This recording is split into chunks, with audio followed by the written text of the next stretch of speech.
जम्मू कश्मीर के उपराज्यपाल पहुंचे गाजीपुर। नई शिक्षा नीति पर शिक्षा देश के प्रगति व परिवर्तन पर प्रेरणादायी संबोधन।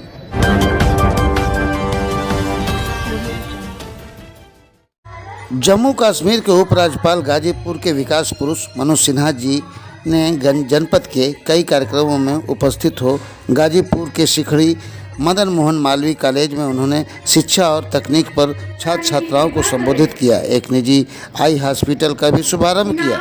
उपराज्यपाल मनोज सिन्हा गाजीपुर के हथियाराम मठ भी पहुंचे और पूजा अर्चन किया। 2 दिवसीय दौरे पर गाजीपुर पहुंचे और जिले में आयोजित कई कार्यक्रमों में शिरकत कर शिखड़ी में आयोजित कार्यक्रम में छात्र छात्राओं को संबोधित किया। उन्होंने नई शिक्षा नीति समेत शिक्षा के क्षेत्र में महत्वपूर्ण और देश के प्रगति पर परिवर्तन के विषय में दी जानकारी।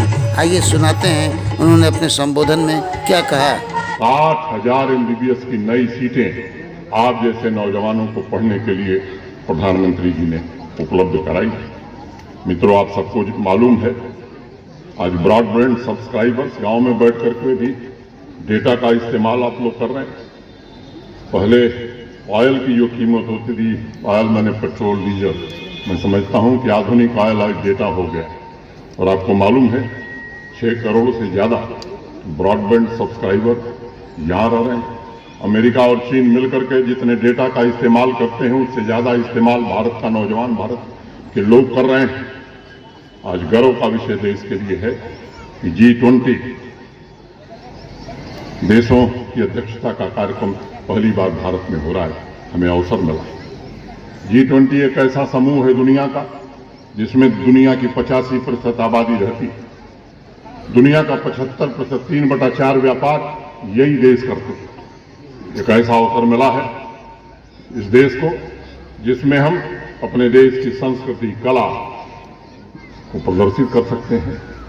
और आने वाले समय में जो सपना है प्रधानमंत्री का, आप सब जानते हैं कि आज दुनिया की 5वीं बड़ी अर्थव्यवस्था हम बन गए।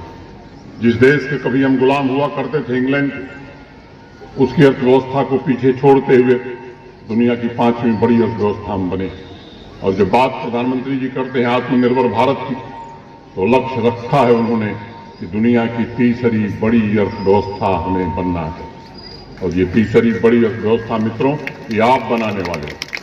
आपके कंधों पर यह दायित्व आना है। हम में से तमाम लोग उस समय नहीं रहेंगे, लेकिन आप इस गौरव की अनुभूति आने वाले दिनों में करोगे। मैं आगे आपसे भी बात करते, विद्यार्थी एवं नई पीढ़ी के लोग मौजूद हैं। मैं उन नौजवान दोस्तों से कहना चाहता हूं कि महामना ने नौजवानों को ऊर्जा का प्रतीक माना था। वो मानते थे कि देश को गरीबी से मुक्ति दिलाने में नौजवानों को आधुनिक वैज्ञानिक और तकनीकी शिक्षा मिलनी चाहिए ताकि कृषि और औद्योगिक क्रांति हमारे देश के प्राकृतिक संसाधनों का दोहन कर सके और भारत उन्नति की ओर अग्रसर हो सके।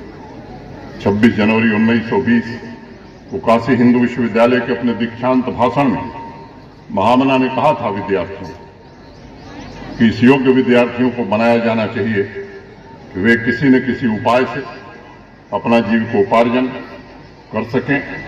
और वो बार बार इस बात को दोहराते थे कि हाई स्कूल की भी शिक्षा अन्य देशों की भांति तभी सफल मानी जा सकती है जब वह विद्यार्थियों के अर्थोपार्जन योग्य बनावे। नौजवान साथियों, आज जब शिक्षा और रोजगार की बात आती है तो उसके बीच में जो एक खाई है उसकी चर्चा भी होती है। महामना मदन मोहन मालवीय की उस दौर में कही हुई बात आपके बीच आज उद्धृत करना चाहता हूं। वर्तमान शिक्षा प्रणाली का सबसे बड़ा दोष यह है कि 20 वर्ष की शिक्षा के बाद भी नवयुवक अपने स्त्री तथा निर्धन माता पिता के निर्वाह के लिए कुछ नहीं कर पाता। अतः वर्तमान शिक्षा प्रणाली जड़ से ही दोषयुक्त है और उसमें आमूल सुधार की आवश्यकता है, जिसके लिए सामूहिक प्रयत्न होने चाहिए। मैं मानता हूं हमारा देश इस परिवर्तन का लंबे समय से इंतजार कर रहा है। हम सब सौभाग्यशाली नहीं थे लेकिन हमारे सामने जो बच्चे बैठे हैं उन्हें मैं सौभाग्यशाली मानता हूँ। एक विशेष तोहफे के रूप में आपको भारत के वर्तमान प्रधानमंत्री आदरणीय नरेंद्र मोदी जी राष्ट्रीय शिक्षा नीति NEP नेशनल एजुकेशन पॉलिसी आपको दी है। ऐसी राष्ट्रीय शिक्षा नीति मिली है जो आपके जीवन को सार्थक बना सकती है, रोजगार की अनंत संभावनाओं का द्वार खोल सकती है, भारत की आर्थिक समृद्धि को शीर्ष पर पहुंचाने की क्षमता जिस नीति में है, ज्ञान के केंद्र के रूप में फिर से हमारे देश को विकसित कर सकती है। प्रधानमंत्री जी के नेतृत्व में शिक्षा व्यवस्था में आमूलचूल परिवर्तन किया गया है।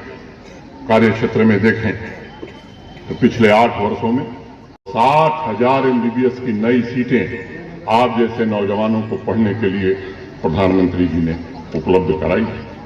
मित्रों, आप सबको मालूम है आज ब्रॉडबैंड सब्सक्राइबर्स गांव में बैठ करके भी डेटा का इस्तेमाल आप लोग कर रहे हैं।